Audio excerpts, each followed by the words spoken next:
السلام عليكم الإخوان ورحمة الله تعالى وبركاته، والصلاة والسلام على مولانا رسول الله. الموضوع ديالنا ديال هذه الحلقة هذه هو الموضوع ديال كأس إفريقيا. غدا غادي تنطلق إن شاء الله الإقصائيات ديال كأس إفريقيا، اللي غادي تكون هي أكبر تظاهرة كروية في القارة السمراء، بطولة ديال المفاجآت، بطولة ديال الضغط، وبطولة ديال التاريخ. غادي تكتب التاريخ اللي غادي يفوز بهذه البطولة. المهم السؤال ديالنا اللي مطروح وهو أو اللي كنطرحه بالاحرى وهو: واش المنتخب المغربي واجد لهذه التظاهره والحظوظ ديالو؟ واش حظوظ قويه ديال الاسود في هذا الكان؟ خليكم معنا وتابعوا معنا في هذا الفيديو. ان شاء الله غادي نشرحوا بالتفصيل ان شنو المجريات ديال المقابلات وكيفاش المنتخب المغربي ان شاء الله يقدر يفوز بهذا الكاس هذه اللي غادي تنظم البطوله ديالها في المغرب ان شاء الله ابتداء من غدا اللي غادي يكون الافتتاح. صراحه اللي بغيت نقول وهو انه بطولة كأس إفريقيا واحد البطولة اللي ما كتعرفش المنطق، خاصنا صراحة نكونوا واضحين. كأس ماشي سهل، ماشي بحال الكأس ديال أوروبا أو كأس العالم، وانما هي كاس شويه صعيبه بحكم ان الاسماء اللي موجوده واللي كينافسوا على هذا اللقب اسماء اللي كبيره وكتنشط في الدوريات الاوروبيه اللي كتعتبروا نجوم.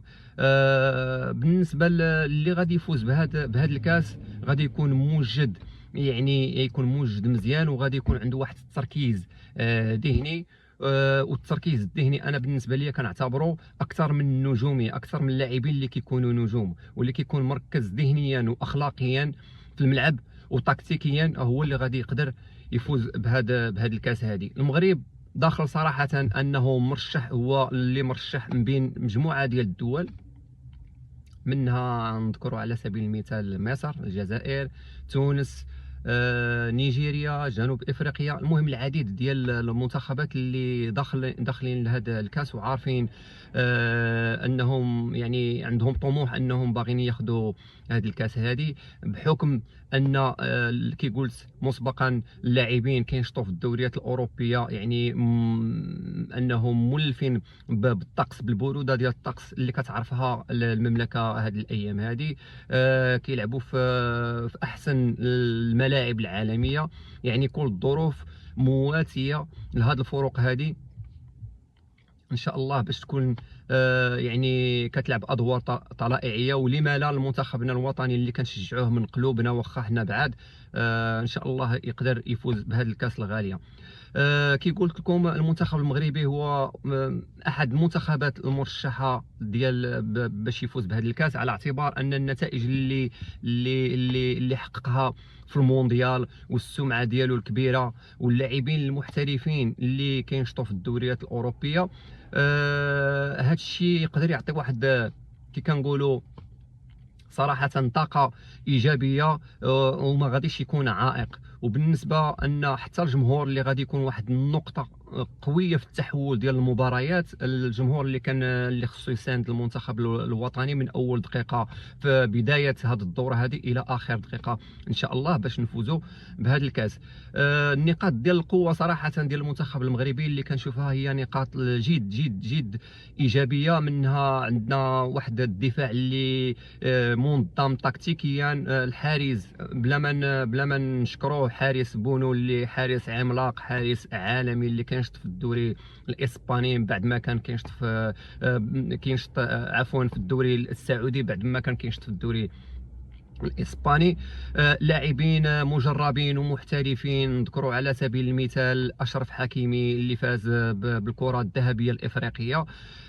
وما ننساوش الروح الجماعيه ديال اللاعبين، نصيري، الكعبي، والعديد صراحه من النجوم اللي داروا البصمه ديالهم سواء في الالعاب الاولمبيه او مع المنتخب الاول. المغرب اليوم صراحه، المغرب زعما خصنا نقولوا بانه المغرب ما بقاش داك المنتخب اللي كيلعب بالعاطفه وكيلعب ادوار طلائعيه وكيلعب غير من اجل المشاركه. المغرب ولا منتخب قوي كيتضرب له الف حساب، كيفوز بالكيسان، كيفوز بالميداليات. صراحه اللي خاصو ناخذ منه الحيطه والحذر. انا في الاعتقاد ديالي خاصنا صراحه نكونوا واعيين بحجم المسؤوليه، ونكونوا واقعيين في اللعب ديالنا، ما نبقاو مركزين لاخر دقيقه، ما نديروش استصغار ديال الخصوم، ما نخليوش العصبيه تمكن منا او الاحتجاج على الحكم.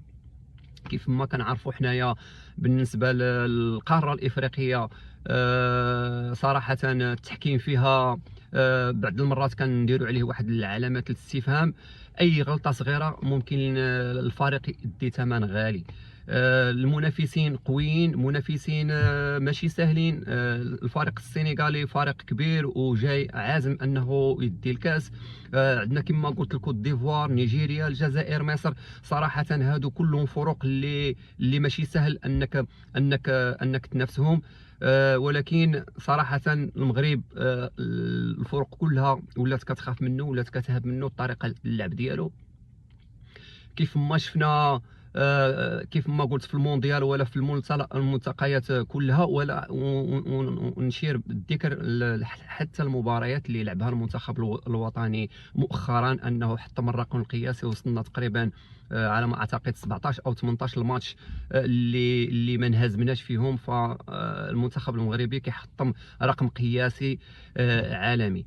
كيف ما قلت المفتاح الحقيقي ديال الفوز باي تظاهره عالميه او قاريه وهو الصبر، عدم التسرع في الهجوم، عدم التسرع في بناء الهجومات، عدم التسرع في التسديدات، في اتخاذ القرارات باش تسجيل الاهداف. كاين التركيز والانسان او المجموعه تلعب ماتش بماتش، ما يلعبوش على اساس انهم غادي يدوا الكاس، ولكن يلعبوا خصوصا في دور يعني الاقصائيات، يلعبوا كل ماتش بوحده ويفكروا فيه ويركزوا فيه ويحترموا حتى الخصم، ما يستصغروش كما قلت. الخصم خصنا نلعبوا بالعقل، ما خصناش نلعبوا بالعاطفه ولا بالاستعجال كيف ما قلت. ان شاء الله المغرب كما قلت قادر يوصل ويمشي بعيد بزاف في هاد التظاهره. بالنسبه لي صراحه، بالنسبه لي غادي نوجه واحد الرساله قويه للجماهير المغربيه. خاص كما قلت الجمهور المغربي يشجع الفرقه ديالو من اول دقيقه حتى لاخر دقيقه. ما يضغطش بزاف على الجمهور، تا هو ما يتسرعش باش انهم يطالبوا باهداف، وهذا خليو اللعابه يلعبوا ويتخذوا القرارات ديالهم. ان شاء الله عندنا لاعبين مجربين، لاعبين محترفين اللي عارفين حجم المسؤوليه، وان الماتش ما كي يتربحش يعني بسرعه. خاص صبر وخاص يعني يعني الدقه في التسديدات وفي التمريرات، وحتى نحاولوا كما قلت نتجنبوا الاخطاء باش ما تعودش على الفريق يعني بالخساره. ان شاء الله كاس افريقيا غادي يبدا غدا. المغرب داخل بواحد الطموح مشروع لهذا اللقب، بحكم ان الكاس او اللقب كيتلعب في البلاد ديالو في المغرب. كنلعبوا في الجمهور ديالنا، كنلعبوا في ملاعب اللي عالميه. كل الظروف صراحه مواتيه، واللي وفرتها كيف ما قلت في فيديوهات سابقين وفرتها الجامعه الملكيه، مشكوره على هذا الانجاز وعلى هذه التجهيزات واللوجستيك وكل اللي كتقدموا من اجل رفع الرايه المغربيه والكره المغربيه انها تبان في المحافل الدوليه. الطريق طويل شويه، لعبوا الاقصائيات. الخدمه والتواضع والتركيز خصهم ضروري يكونوا في الماتشات، وان شاء الله غادي نربحوا الكاس وغادي نحتفلوا ان شاء الله في المغرب، وغادي نهزوا حتى حنا الكاس مع اللعابه، ولما لا ان شاء الله القادم افضل. وهذا غادي يكون بمثابه هذا الكاس الافريقيه، غادي تكون بمثابه يعني بالنسبه للفرق كاملين اللي مشاركين بمثابه اختبار حقيقي من اجل يعني النهائيات كاس العالم 2026 اللي غادي تقام في امريكا وكندا والمكسيك. اعتبار هذه المنافسه يعني هنا فين المدربين غادي يوقفوا على النقائص ويوقفوا على الحاجات اللي خاصها تزيد تكمل لنهائيات كاس العالم. وكما قلت الفروق كلها انها لعبه على الكاس.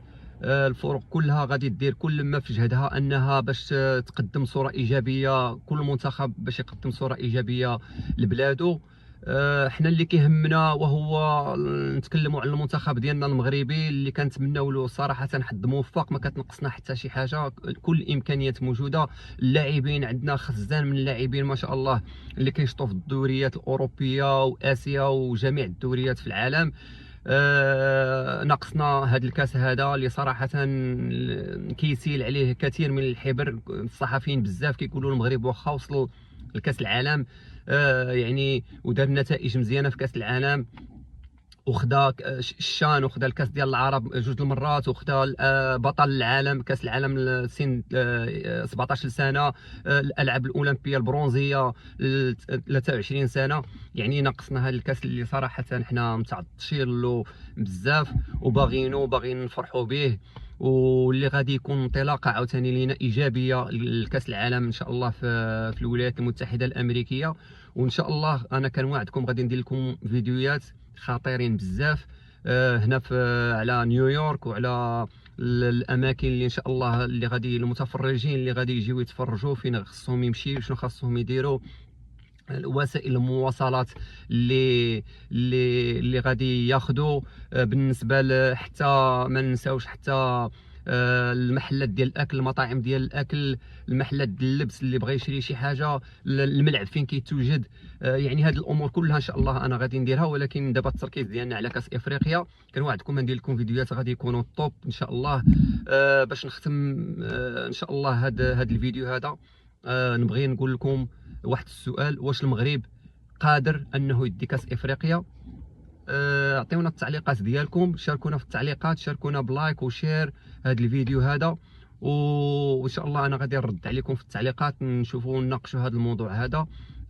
ما بقى لنا والو، قل من 24 ساعه ان شاء الله وغادي تعطى الانطلاقه ديال كاس افريقيا، انطلاقه اللي غادي تكون او الافتتاح اللي غادي يكون مبهر بشهاده الجميع.